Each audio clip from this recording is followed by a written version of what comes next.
Hello friends, my name is Type 1 and today I'd like to bring you something just a little bit different from our usual content. I like to think of myself as something of a writer, and for the last almost 15 years now I've been working on an expansive story world, just an absolute ton of world building and character building and creature building, but actual writing, not so much.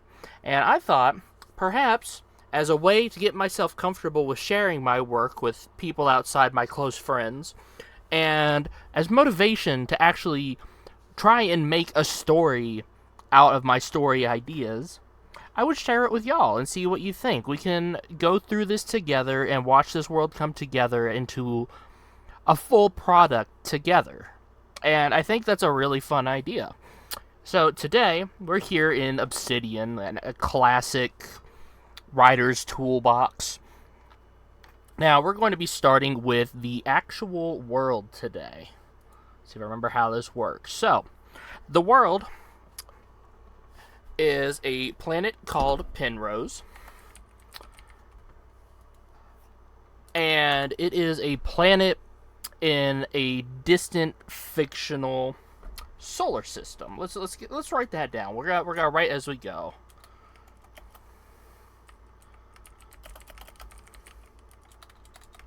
Now, like, obviously, this is all. It's kind of fantasy sci-fi. It's like it depends on what point in the story you're at, on which way it leans, but it's never like hard fantasy, hard sci-fi. It's kind of just a wave mixing together of these ideas. So it's a planet in a distant solar system, and it's like fictional. It's roughly 1,000 light years from Earth, give or take.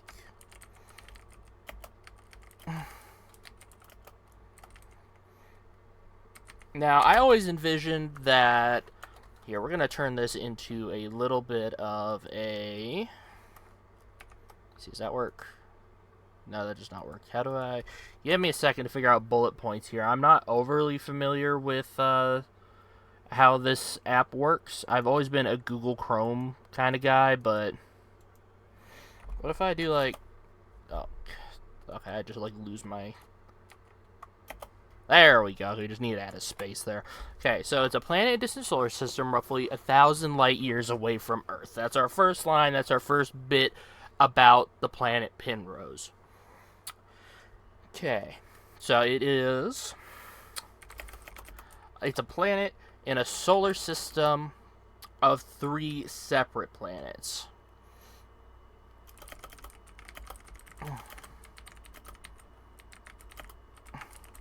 I do not know how to spell. We're going to be learning some things here about myself.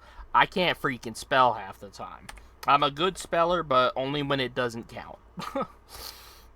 So it's a planet in a solar system of 3 separate planets. Now, 2 of these planets are dead worlds, essentially. Like how Earth is the only planet in our solar system that has... what do you call it? A habitable zone. This is the only planet in that solar system.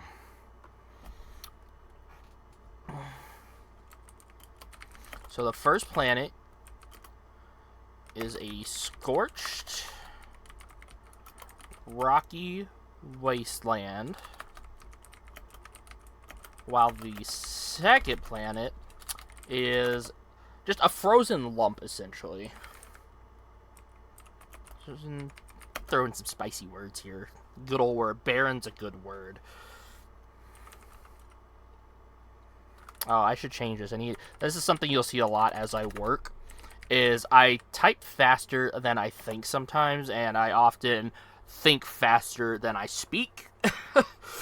So I'll get stuff like that, because Penrose is in the habitable zone, the Goldilocks zone as it's called, where it's just the right distance away from the solar system's star, and this is what allows the planet to be just the right temperature to be... What? I can't remember my words. To be adequate. We'll go with adequate. Adequate for life to develop.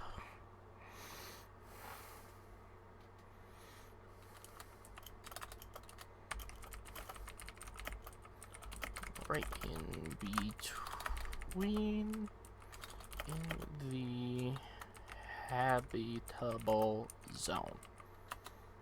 Okay, so next part about Penrose, because we're gonna start outside scope. So Penrose, like from an outside view, and then we're gonna like zoom in, and we're gonna talk about like the continents and the biomes and land masses of Penrose. And then once we get done with that, we're gonna zoom in more, and we're gonna talk about any societies or cities or cultures that have sprung up on Penrose, and we're going to zoom in on that, and we're going to talk about the biology of Penrose, and then zoom in even further, and we'll talk about the characters. Now, I don't know if I'll necessarily go in that order, but that's kind of the way to think about it. Like, this is like 100 times view that we're working on right now. So then we'll like zoom in to like 50 times view, and it'll be, you know, the land masses and stuff, and so on and so forth kind of idea. So I always imagine Penrose to have many moons because it is a very water-heavy planet, even more so than our own planet. So I say Penrose has 3 moons.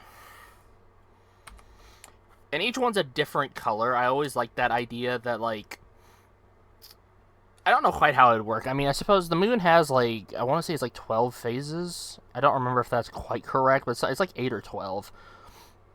So it'd be a long month. But, of course, you know, multiple moons might be visible at once, so we'll keep that. We'll go with a traditional white moon, a gleaming red moon, and a what's a verdant? That's a good word for this. Let's see, the white moon satellite is visible every night. It is the most traditional moon. It follows the cycles, etc.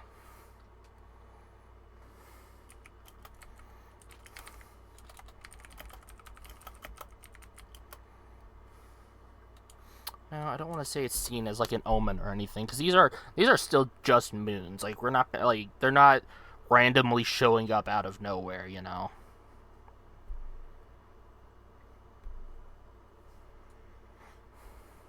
Oh, I'm really clever, y'all. Watch this.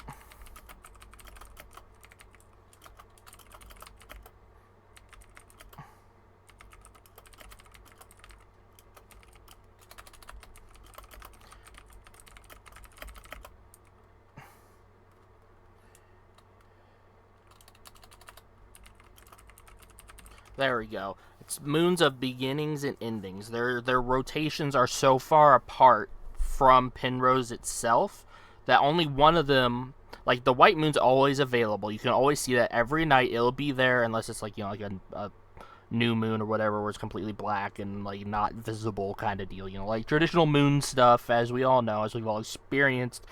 If you're like older than like 4 years old and have developed your consciousness at this point. But then the red and green moon are kind of on opposite cycles and are so far from the planet that they have like long-term rotations that makes them only visible for 6 months of the year, opposite halves of the year. They're constantly chasing each other, but never together. Kind of like how the sun and the moon are constantly chasing each other, but usually not together kind of idea. This is with the moons, and these like represent the seasons changing. The red moon is associated with the harvest. You know, it starts showing up in like what we might call what would be like July. It goes from our July to December. I'm just giving this world like a 12-month calendar because like I'm sure like Penrose is a larger world than Earth, but not by much. Kind of like equal size, but like a little bit bigger. And I'm just gonna keep those kinds of things pretty similar to our own world because that's a lot to keep track of otherwise. And I got enough stuff I want to keep track of that's actually interesting. Well, I don't want to say this isn't interesting because I think designing your own planet and world and then having it have its own unique calendar and stuff is really cool. And I do find that interesting. However, I got enough interesting fantasy type stuff that I want to focus on and keep track of that's going to be a little more important to me than if this planet has, 11 or 13 months as compared to Earth's 12. Okay. So, next bullet point here. Penrose, if I can spell correctly, is roughly the size of Earth. Let's see, airing. I like to use weird words. Airing's a good one.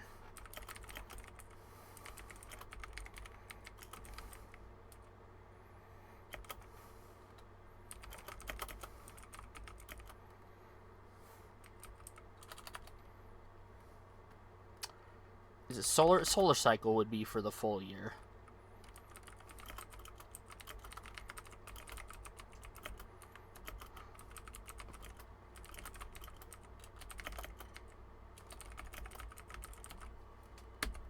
Okay, so that's simple. It's kind of sort of like it's a little bit bigger, but not by a ton, and it goes around at roughly the same rate. And this is also going to be important here in a little bit when we talk about the origins of Penrose. Well, I say here in a little bit. I don't even know if that'll be this video, but we'll get there when we get there.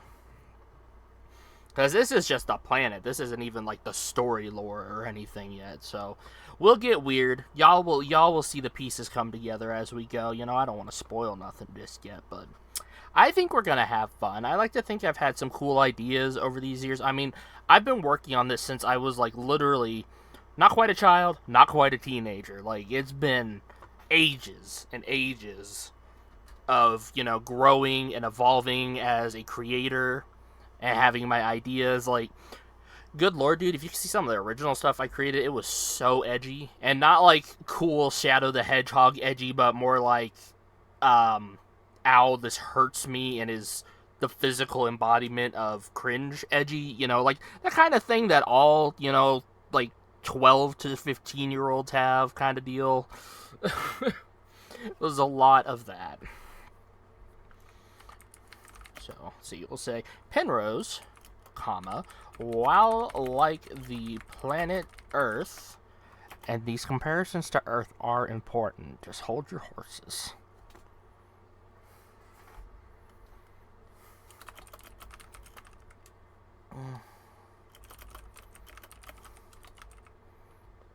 Let's see, can I spell calendar right the first time? I'm a genius.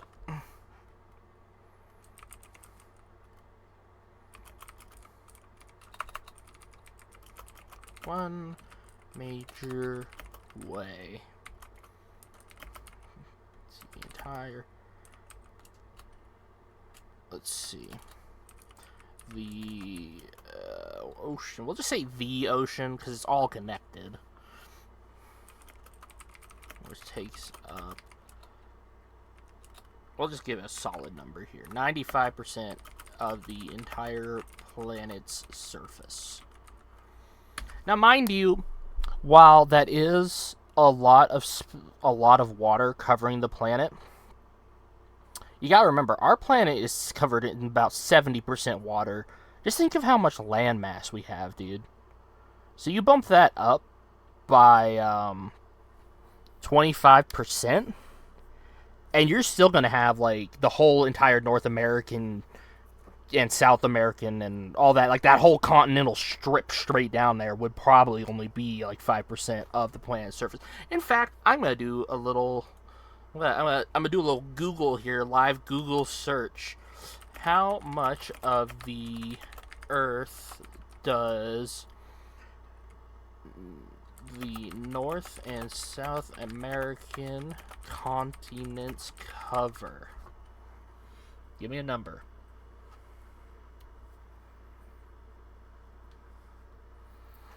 Okay, so North and South America together, like continentally, is 8% of the total surface. Bearing that in mind, we are gonna roll this back. We have some knowledge, but I wasn't insanely far off. Boom, check that out. We're gonna change one number that makes it more reasonable.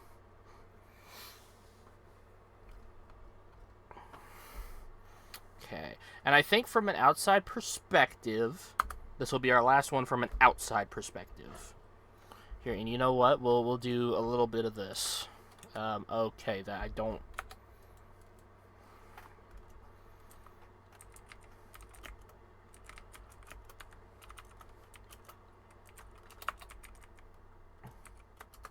See, we'll do a little bit of that. Is there bold? Can I do like Control B on this? I don't know. Have I exposed myself as an American keyboard user? I can. Okay, and that's just 2 asterisks on either side. Okay, that's different than Discord. Not that that matters at all, because I hate Discord, even though I use it. But that's more from a technical perspective, and not so much from the writing perspective. I don't use Discord as a writing app, so there's no room to complain there per se. But moving on from pointless banter with myself, the last bit here. The land masses of Penrose cover. No, that's not what I want. That's not the word I'm looking for. Consist of 2 connected continents and a 3rd South Pole continent. Small selection of islands. Let's say a small selection of islands in various. You know, I don't like selections. With here we go. This is gonna be a fun description. With small sprays of islands in either hemisphere. That's not how you spell hemisphere. There we go. I like that. I like that description. Small sprays of islands. You know, it gives you like a god took a spray bottle of land masses. Like, psh, there's our island chain. Like I like that. I like that visualization. Okay, so now we're gonna do Penrose from 50x view, because I like this metaphor. I feel like as you're reading through it, this will make sense. Dang it. Sorry, I'm outside of like games, I'm bad at computers, dude. Just like in general. Okay. Get that out of here.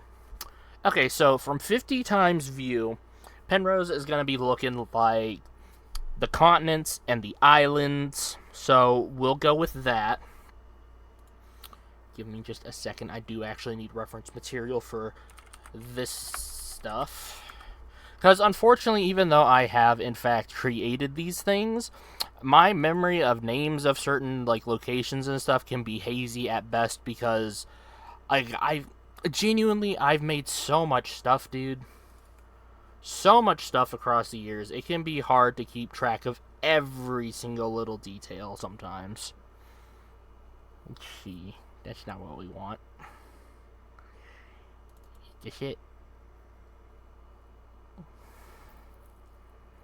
Yeah, okay.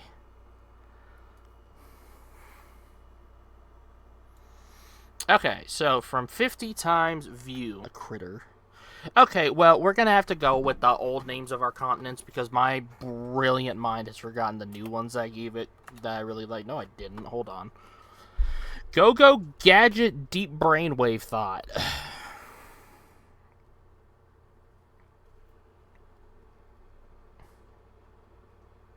Okay, the hell you did. Hold up. Where did I mention this at? Where did I mention that? Not in there. Probably not in here, because I don't talk to you about writing stuff. Hold up. Ring ding ding ding ding ding ding ding ding.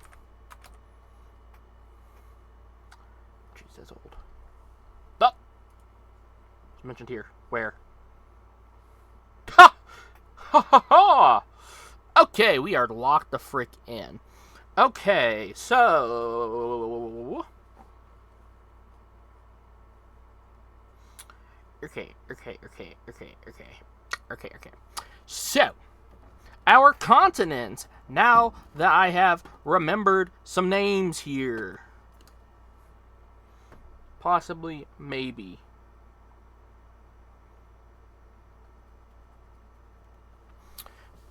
So we got our 3 continents. I'm going to start the 2 that are connected here. Now that I've wasted 6 minutes of video time. Start with the 2 that are connected. Our first one is Lusenia. So this is the main continent. This is where the story starts. Is in Lusenia. And Lusenia is a rainforest covered place. It's much more lush and wooded. The bunch of different types of forests the further north you go, kind of deal. Because please keep in mind, while I do introduce scientific ideas and sci-fi lore later, this is still a fantasy story. So while I do try very hard to make the ecology of the world make sense, sometimes you're just gonna have like weird biomes next to each other because I thought that would be cool. So sue me. So it is a lush and tropical continent, tapering off into more deciduous forest the further north you travel. Okay, and then here's the cool part. So the southern half of Lusenia is covered by a constant storm, and the eye of the storm is constantly shifting. So, like, in the story, there's certain creatures that have evolved to follow the dry spot, the eye of the storm, because that's, like, the calm spot, you know?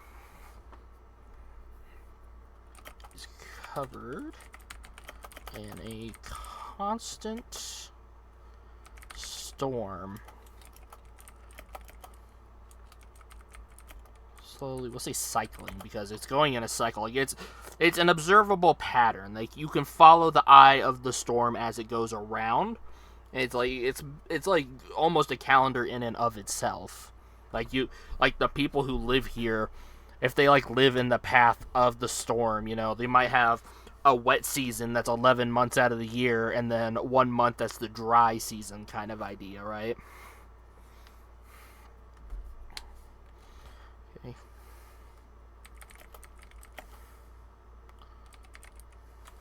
Drifts across the jungles in a set rotation. Okay, so that's just the bare bones. We'll get more into Lusenia as we zoom further in. So next up, we're going to talk about Edith. And Edith is while on one hand, the sister to Lusenia, very similar, except for the part where they're not at all similar. Edith is a dry continent. Notable for its harsh and hot environments, as well as some, let's see,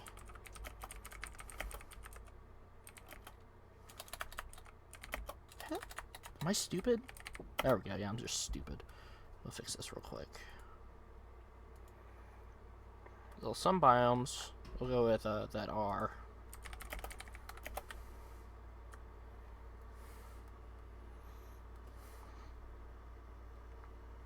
are entirely unique. And well, if I say unlike anything else, that's gonna be redundant. So we'll say some biomes, as well as some unusual biomes, unlike any other found on Penrose. There we go. So we have our dichotomy here. So we got Penrose itself. You zoom in, and then there's these two continents. They're like right next to each other. They're kind of like split right down the middle.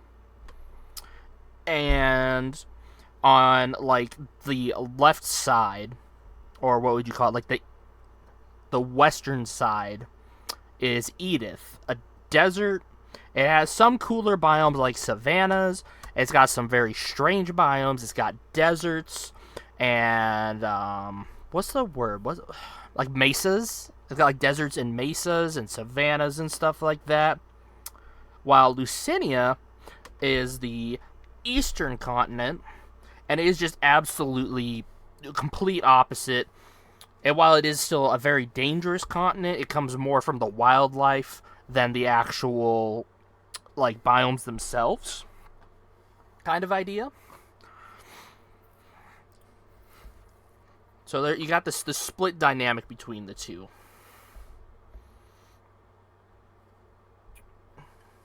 So next up, what we want to talk about is probably the single most important piece. No, we're not getting there yet. We're not getting there yet because we're not done talking about the really, really big stuff. This is the last really big thing. We're going to do the next really big thing and then the most important one, and we're going to do at the end. We're saving the best for last. That will be our conclusion for today, for today's class.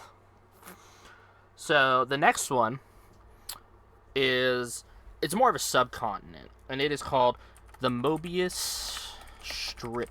Now, mind you, Penrose was like, I named it after like Penrose triangles because I thought the weird geometry was really cool when I was younger. I mean, I still do, but like not for like, I don't know if I would have named this continent or this planet the same thing now compared to back then. But the old names for Lucinia and Edith was like, I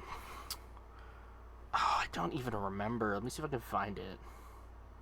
Oh yeah, here we go. Limnus and Kate, which were some other math terms. I named like a bunch of like the land masses and stuff after math terms. Mobius strip is a math thing. It's a physics thing to be specific, kind of thing. But I kept Mobius strip because it's a cool term and it's describing a plateau. So like I'm willing to live with it, even though it and Penrose are kind of relics of the time before the modern story at this point. Kind of just holdovers, but holdovers that I like and don't feel the need to change. Unlike the kind of stale names I had for the continents before. Lucinia and Edith feel much smoother off the tongue to me compared to Limnus and Kate. Like, those just feel kind of boring to me. So I got some better ones for this. And I've been using the name Lucinia to name worlds of all kinds of stuff for forever and ever and ever. One of my oldest Minecraft worlds was named that, like, back when I was, like, 10 or something. It's a name for, like, a world or country that I've used for forever. So it gets its own little place here. And then Edith, I just felt like it was kind of a nice, like, Lucinia, Lucy, Edith, like, kind of idea. Like, they feel good together. These words in my brain, they got good sparks there. I like them. Now, Mobius Strip is the obligatory cold biome for the Mobius strip. Fix that. Is like the obligatory cold biome for the fantasy world. Now this is also where the main city, like the main capital city of the world is, but we'll get into the whys of that whenever we get to cities and stuff. But just because it's cold, much like a desert, just because it's cold and or hot does not mean it does not have a unique ecosphere. People think that all the time. Cold places and hot places are really bland. Like, it's just a desert or it's just the Arctic. But there is so much more to these kinds of things, like, it's crazy. Okay, it is a massive plateau. I was about to be like so proud, like, look at me spell plateau right the first time. At least I know how to spell it. It just took me a second.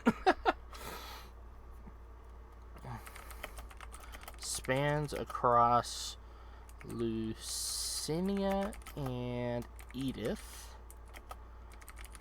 So tall, the atmosphere seems to break away at its peak. Let's see, it's like covered constantly by snow and ice. many dangerous creatures have adapted to the harsh biomes.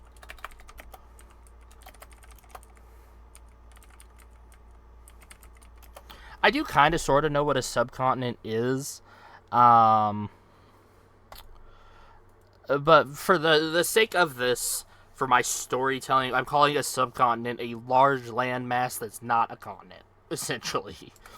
I know it's very basic and kind of a rudimentary, childish idea, but, like,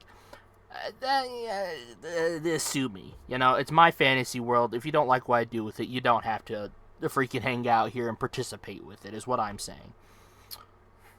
Now, the next big thing before we get to our last big thing here. Oh, am I a liar? I might be a liar. I'm not a liar. Yeah, we're just gonna cover the stuff on the main continents for right now, and next video we'll talk about some of the other stuff. Okay, so there is one thing we're going to be skipping over for the main continents, and that's because I don't want to discuss it until we get more into the lore and power system, because it is key to this place even existing. So for now, we'll skip that. We will come back to it. I've got it in my Google Docs notes and all that stuff. So for right now, we're going to talk about the Kaiju country. Now, this is not a particular place of interest in my story. I really like monsters. I thought it'd be really sick if on the other side of the Mobius strip is just, like, everything's big, dude. Like, you get, like, Godzilla-sized beasts just duking it out. Like, it's a normal ecosystem. It's just absolutely huge in comparison to, like, you know, like the average human's perspective. It's the term used to describe the lands beyond the Mobius strip.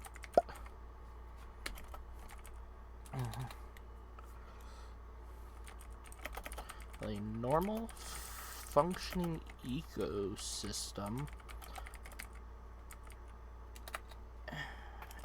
Let's say every living thing, just for, you know, the sake of it, but, like, every living thing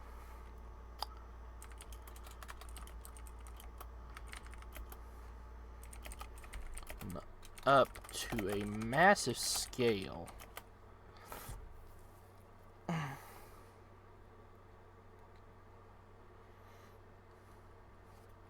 seems like a pretty solid place to stop with that sentence. A normal functioning ecosystem, every living thing in this area is blown up to a massive scale. Yeah, that makes sense. Like I said, I don't have, like, a lot of, like, in terms of lore or anything. I do have my characters visit this place at one point, but just given the size of all the creatures here, it is very much an area where you just don't go there, dude. Like, it's not safe to be there. Just leave it alone kind of idea. Maybe one day I'll have a story there, or I'll have some more lore there, but, like, it mostly exists because I like big monsters. Like, that's my reasoning for it. You know, it's always been there. It's the big monster area, and, you know. Alright, so I keep saying it, but this time, for real, we're talking about it. This is the Deep Dark. Now, I will say, I want to make this very clear. I was using this name for my dark, scary underworld area well before Mojang got their mitts on it back in freaking 2019, dude. I just want to put that out there. I was using it first. I don't want to hear no, oh, he stole it from Minecraft, or some other thing. I was using it, and then I saw other people start using it. So I don't want to hear nothing about me stealing stuff. Like, this was my thing, and my little self-contained story, and then other people started using it, because, you know what? Deep and dark go together very nicely. It's good alliteration. These are other people with good tastes. So I don't want to hear no talks of stealing names and ideas. We'll make that crystal clear. Okay, so the Deep Dark itself is a vast canyon that stretches between Lucinia and Edith. So Lucini and Edith, while they are right next to each other, there's just this massive chasm separating them. You have to go all the way around, like go up from Lucinia, across the Mobius strip, and back down into Edith to even get there. Like you can't really go across. Like I guess if you built a bridge or wanted to build a bridge or something, but you can't just like walk across over to the desert. Like you have to take the long way around.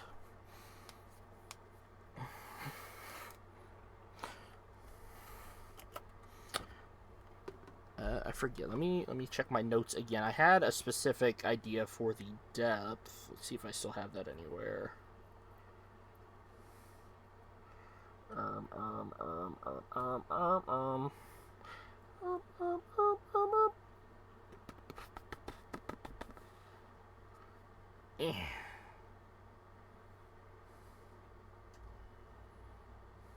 Okay.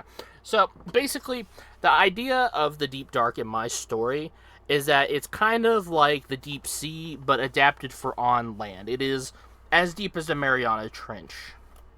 That's largely what it's inspired by. It's like, what if the Mariana Trench was just a physical place? It's very deep. It's very dark. The sun does not get down here at this point. Whether that's through natural or magical means, that's up to your interpretation for right now. But the creatures down here, they've adapted ways to see beyond just a regular eyesight. They are freaky, they are weird, and they are very, very, very dangerous. Because unlike our own deep sea, where, yeah, there are dangerous creatures down there, for the most part, it's just creatures designed to survive. They're not really a threat to anything outside of their normal prey, you know? Like, I don't think, like, something like an anglerfish would probably attack a human if they saw it. Like, let's be real. I mean, we're also, like, a lot bigger than anglerfishes, but that's besides the point. But, like, down here, these are, like, super predators. Like, not even, like, apex predators. These are, like, there's, like, apex predators for, like, certain environments kind of idea. And then there's these things, which, if they were ever out of their freaking miserable canyon, would be, like, planetary apex predators. Nothing can stand up to these except other creatures from this area kind of idea. They are in a constant war with each other, a constant arms race to be able to kill each other better to keep surviving longer. Let's see, roughly 11 kilometers in depth. Like, I think for us Americans, if I remember correctly, that's like 11,000 meters. So that's like 33,000 feet down. Like, to put it more in in miles terms, 33,000 feet, that's like 65. No, I'm about to say a really stupid number. I'm going to do some quick maths here.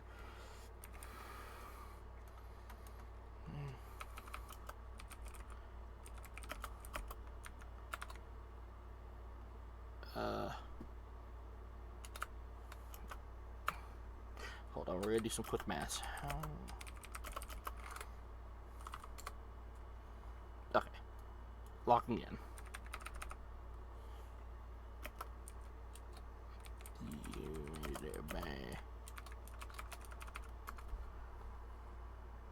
Okay, there we go. That's more reasonable. That's 6.6 miles. Like, I know that doesn't seem like a lot because, I mean, especially if you're American, which is why I'm even giving these kinds of numbers instead of just sticking with the kilometers. But 6.6 miles is such an incredible distance that, like, up until, like, you know, the birth of the automobile, we were not covering those kinds of distances that regularly. Like, that's insanely far. When, like outside the perspective of, oh, hey, that's like a 10-minute drive, you know, like, think about walking 6.6 miles, dude. That's almost 7 miles. We'll round up to 7 just for the sake of it. Like, that is insanely far to walk. Now, imagine a pit that deep. Like, you go down there, you're not getting back out kind of idea, you know?